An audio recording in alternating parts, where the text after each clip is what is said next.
with that 10%, we could buy the entire NFL or the entire NBA with that amount. If you add up the economic value, I think of all the NFL teams, I don't know if it reaches 170 billion, but black people could buy the NFL every single year if we wanted to, right? So ultimately, this is this is a simple fact, right? So leaking your resources is exactly how you go broke, but that's exactly what others want you to do. Next.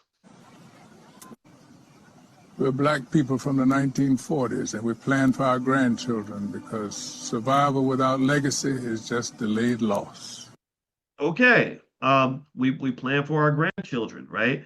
Survival without legacy is just delayed loss. Okay, so that basically means what are you working hard for if you're not preserving and conserving the results of your hard work?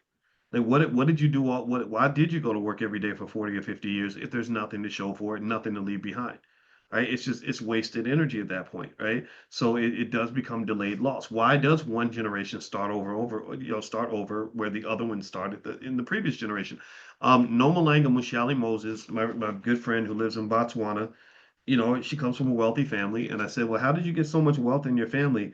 And she said, because my grandfather had cows, and my father had more cows than my grandfather, and now we have more cows than my father did. Because every generation we have more cows than the previous generation. She said, I don't understand how African American people think they can build wealth when you start over every generation. She said that's not how wealth is an accumulation over time. Time is the secret ingredient in the wealth accumulation process. So when you're starting over and over and over again, you're killing time. You're wasting time. You're wasting resources when you do that.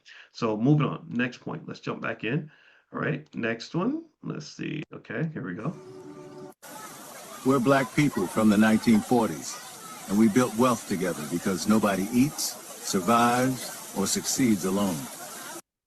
Okay. Well, again, going back to that message of community and family.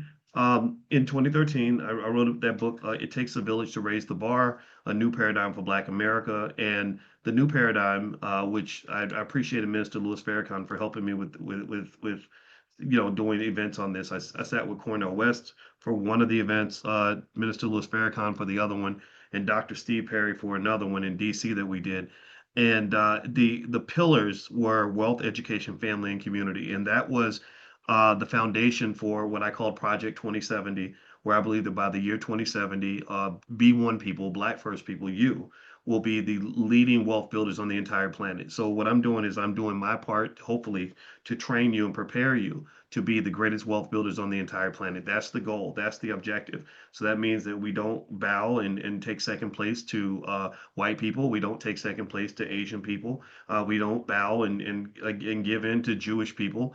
We are the chosen people in that regard, not because we're better than anybody, but we choose to be better than what we used to be. So wealth, education, family, and community was the pillar because I said if we focused on wealth, we educate ourselves at the highest levels, we value family, then a community is nothing more than a collection of families. So it's hard to have a strong community when you have a bunch of broken families. So if you have strong families, then you end up having a strong community, and that's the goal. All right, now what I want to do is for those of you that didn't take the money health checkup, I want to share that link again with you if you want to take it.